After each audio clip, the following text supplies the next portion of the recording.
दो लड़के एक पुतले को उठाकर एक पुल पर लाते हैं जिसके नीचे लगातार गाड़ियां दौड़ रही हैं। उसे बचाने के चक्कर में बस पलट जाती है। उसके बाद पीछे से आ रही गाड़ियां एक के बाद एक टकराती जाती हैं। पलक झपकते ही दुर्घटनाग्रस्त गाड़ियों का ढेर लग चुका है। हेनरी स्तब्ध है, दूसरी और उसका कजन केविन खौफनाक रूप से मुस्कुरा रहा है। अब दोनों लड़के वहाँ से भागते हैं। हेनरी इतना ज्यादा डरा हुआ है कि उसे समझ नहीं आ रहा वो क्या करे। तभी उसी समय दूर से पुलिस की गाड़ियों के सायरन की आवाजें सुनाई देती हैं।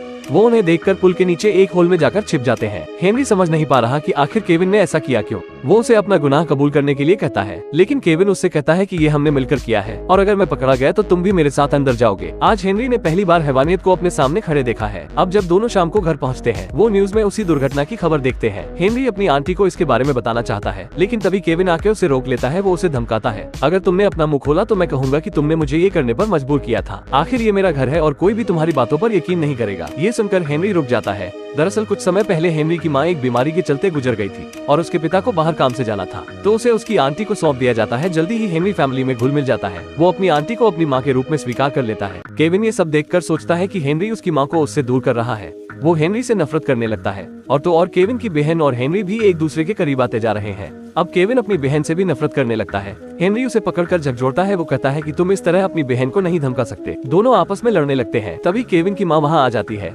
केविन तुरंत लड़ाई बंद कर देता है। I'm sorry, Mom. We were playing this really dumb game.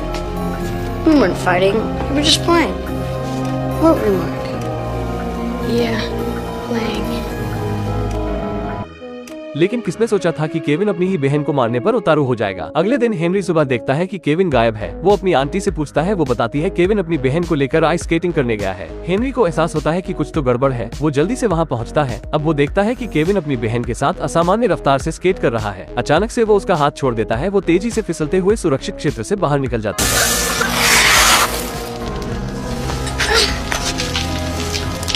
बच्ची उठ के खड़ी होती ही है, तभी अचानक से बर्फ टूट जाती है। लड़की झील में गिर जाती है। चारों तरफ अफरा तफरी का माहौल है। अब केविन धीरे धीरे अपनी बहन की तरफ बढ़ता है। बच्ची पानी में संघर्ष कर रही है, लेकिन उसका भाई उसे बाहर नहीं निकालना चाहता। लेकिन लोगों की नजर में अच्छा बनने के लिए वो उसे बचाने की झूठी कोशिश करता है। वो जानबूझकर उसे पानी में डूबने देता है, लेकिन भगवान का शुक्र है दो लकड़हारे उसे बचाने सही समय पर वहाँ पहुँच जाते हैं। वो कुल्हाड़ी से बर्फ को तोड़ देते हैं। केविन निराश चेहरे से ये देख रहा है। अब लड़की को बचा लिया गया है, लेकिन वहाँ हेनरी के अलावा कोई नहीं जानता कि उसके भाई ने जानबूझकर इस दुर्घटना को अंजाम दिया है। लड़की की जिंदगी अब खतरे से बाहर है। हेनरी अपनी आंटी से मिलता है। वो सारी सच्चाई उसे बता देता है। वो कहता है ये कोई एक्सीडेंट नहीं था और केविन ने ये खुद जानबूझकर किया था, क्योंकि वो अपनी बहन को मारना चाहता है। लेकिन उसकी आंटी उस पर भरोसा नहीं करती।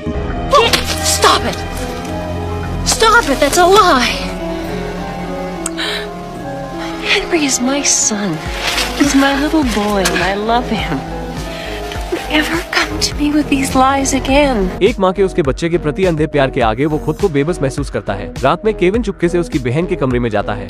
वो उसे मारने के लिए तकिया उठा ही रहा था कि तभी पीछे से कोई लाइट जलाता है। ये उसकी माँ थी जो चुपचाप वहाँ अंधेरे में बैठी थी। उसकी माँ केविन से पूछती है स्केटिंग करते समय वो हादसा कैसे हुआ है। केविन कहता है कि वो बस एक एक्सीडेंट था। ये कहकर वो घबराते हुए वहाँ से निकल जाता है। अब अगले दिन केविन हेनरी को उसका मुंह बंद रखने के लिए धमकाता है। हेनरी कहता है कि उसने पहले ही उसकी माँ को सारी सच्चाई बता दी है। वो उसे गलत काम छोड़ने की चेतावनी देता है। Hey, Mark. Don't fuck with me.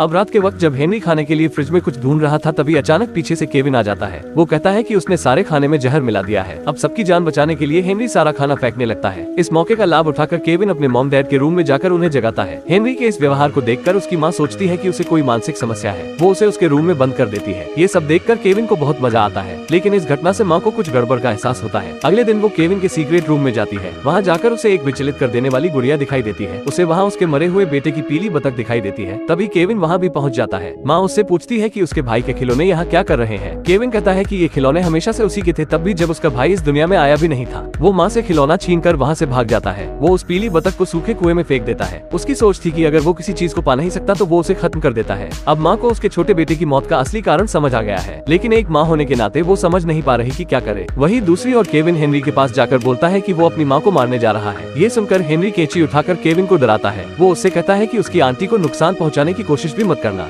तभी उनकी आवाजें सुनकर केविन के फादर वहाँ चले आते हैं। इस दृश्य को देखकर वो हेनरी को केविन से अलग कर देते हैं। वो उसे उसके रूम में बंद कर देते हैं। तभी उसकी आंटी लौटकर आती है। हेनरी को कुछ आस दिखाई पड़ती है, लेकिन तभी केविन अपनी माँ को बीच में ही रोक लेता है। वो कहता है कि मैं आपसे बात करना चाहता हूँ। हेनरी को खतरे का एहसास होता है। वो जल्दी से एक कुर्सी उठाकर खिड़की का शीशा तोड़ डालता है। उधर माँ केविन से पूछती है कि उसके भाई की मौत कैसे हुई थी। What if I did? माँ चाहती है कि केविन अपने सारे गुनाह कबूल कर ले, लेकिन वो कहता है कि अगर वो उसे जेल भेजना चाहती है तो इससे बेहतर होगा मैं मर जाऊं। वो मुड़कर भागता है। उसकी माँ पहाड़ी के आखिर तक उसका पीछा करती है, लेकिन उसे केविन वहाँ दिखाई नहीं देता। तभी केविन पीछे से दौड़ते हुए आता है। वो उसकी माँ को टीले से नीचे धकेल देता है, लेकिन वो एक पेड़ की शाखा को पकड़कर खुद को बचा लेती है। वो ऊपर चढ़ने की कोशिश करती है, लेकिन तब तक केविन एक पत्थर उठाकर ले आया था। वो उस पर गिराने ही वाला था कि तभी हेनरी दौड़ते हुए उससे टकराता है। दोनों में लड़ाई शुरू हो जाती है, लेकिन जैसे ही वो गिरने वाले होते हैं, माँ जो इस दौरान चढ़कर ऊपर आ चुकी थी, दोनों को पकड़ लेती है। अब उसके दोनों हाथों को पकड़कर उसके दोनों बच्चे लटक रहे हैं। दोनों की जिंदगी खतरे में है। यहाँ से नीचे गिरने पर उनकी मौत निश्चित है। तभी केविन अपनी माँ से मदद मांगता है। वो कहता है कि उसे ऊपर आने के लिए उसका दूसरा हाथ चाहिए। उधर हेनरी बस गिरने ही वाला था। इस गंभीर स्थिति में माँ अपने खुद के बेटे अपने खुद के खून का हाथ छुड़ाने का निर्णय लेती है। उसने नेक दिल हेनरी को बचा लिया है। हर बच्चा भगवान का रूप नहीं होता और न ही हर बच्चा शैतान का।